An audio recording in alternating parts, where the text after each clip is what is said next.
All right, so today I want to talk about what it takes to get an old bike running or even a tune-up. Basically getting it running and tuning it up, it's all the same thing, right? So the process I'm going to discuss today, or the steps you got to take, is literally everything I do to every older bike that comes in here. It seems like it's the same thing. I'm doing the same procedure for every bike.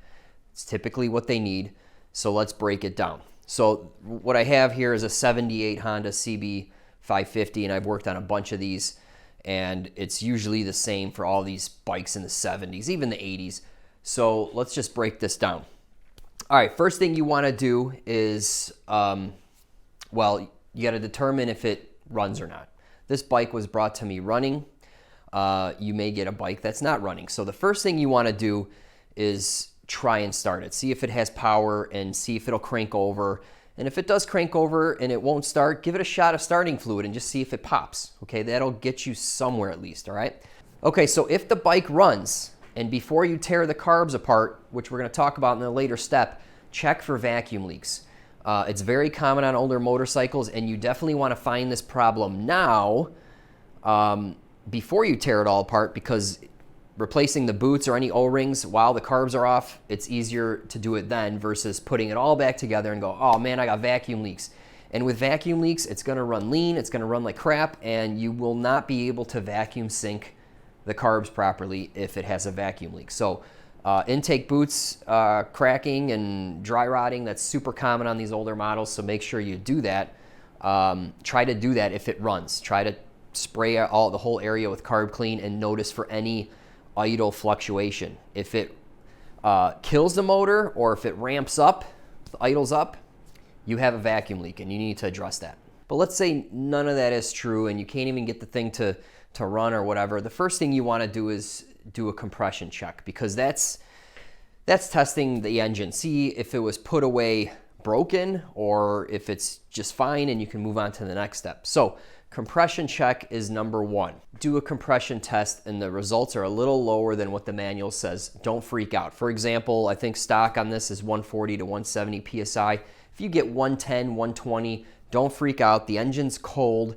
It was probably put away with carbon on the valves and all that good stuff, so don't worry about that. It will run just fine even if the compression's a little lower, and I would get it running anyway. Don't tear the motor apart. Also, if you get super low values, it's probably your gauge. You're probably using a cheap gauge and it doesn't have the Schrader valve at the end. I did a video on this. There's a lot of cheap gauges out there, so you definitely want to beware of that. So if it has a tire valve, Schrader valve at the end of the hose that goes in the spark plug hole, you're probably fine. If it has it up by the gauge, it's a crap gauge. Buy a new one. I have a link in the video description on which one you should get that has a bunch of adapters that even fit motors such as this, because you need a smaller thread.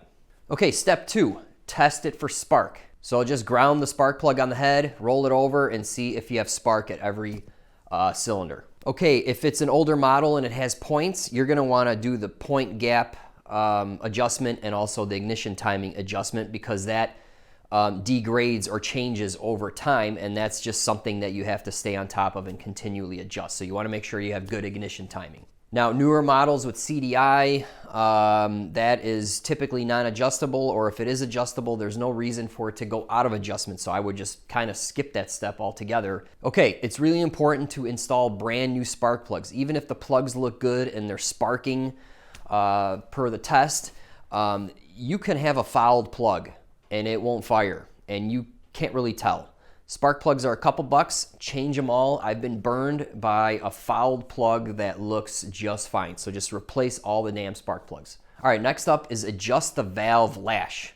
Over time, the valves could get tight, which bleeds off compression and doesn't allow the valve to cool properly, or they could get loose. So basically you're not getting the proper valve lift and the proper compression if those are out of whack. So you're gonna wanna do that to fully tune up the motor, right? Okay, the last section is the fuel system. This is where 95% of the problems lie. So typically when I get an older bike, I'm taking the carbs fully apart and rebuilding them and also checking things out. I mean, they get dirty, so you're gonna have to ultrasonic clean them out with Carb Clean or Berryman Ken Dip, dry soda blast, vapor blast, any of those cleaning procedures to get the carbs looking perfect, okay?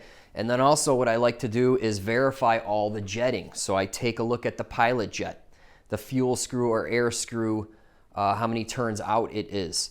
We're gonna look at the main jet, what size it is, and also the needle stamp and the clip position. The clip position is read from the top. So I write all that down and I kind of determine whether that's the stock jetting per the manual, and also does the jetting match what modifications are done to the bike. For instance, a lot of people do intake mods with pods, or they butcher up the air box or whatever to get it to flow more, which is totally fine, right? But you have to account for that in jetting. People make the mods to the air box or the exhaust and they never touch the carbs, and then it will never run right? So this bike in particular has a full Jardine aftermarket exhaust, okay? So we're gonna have to tweak the jetting a little bit for that, for those mods to complement them, right?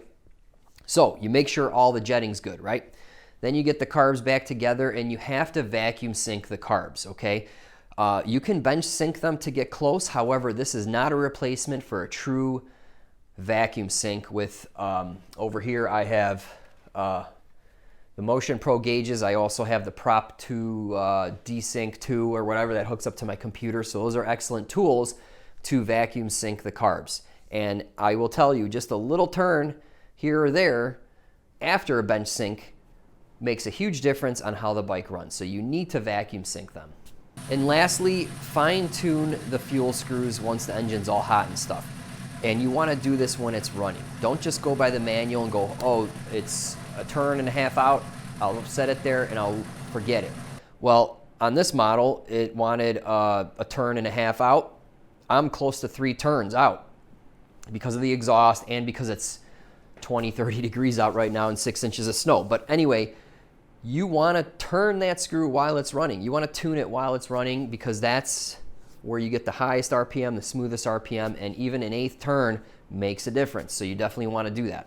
All right, so that's basically it on how to get any old motorcycle running properly. I mean, those are the steps I take for anything that really comes in here. And you just start one by one going through these. You're likely gonna find issues and you have to resolve them. And once you do all that, it's gonna run mint, right? So I hope this video was helpful. If you wanna learn more about the repairs that I just discussed, Cody from Motorcycle MD and myself have made a free motorcycle repair course. It's totally free. It's in the video description. Sign up. It's got 30, 40 videos that kind of address a lot of what we talked about, and it'll help you out for getting your bike all tuned up. And then we also have a master class, 150 plus videos, goes into detail on, more into detail about what we discussed today. So check those out. The links are in the video description.